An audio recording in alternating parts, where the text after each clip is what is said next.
side by side. They need a breakaway from this pack at some point in time to try to run that. Oh, here we go, 3 wide. Jimmy. Contact, and Jimmy Foster's on his side down the backstretch. 4 cars coming through. Scott Frayling is involved. 1 car spinning around upside down the back straightaway. And it comes to rest on all 4s as the field tries to get slowed down. Wow. That is a big-time wreck. That's a Daytona wreck.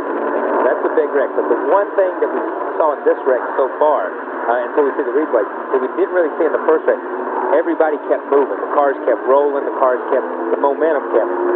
Crenshaw just took a wicked stop. When he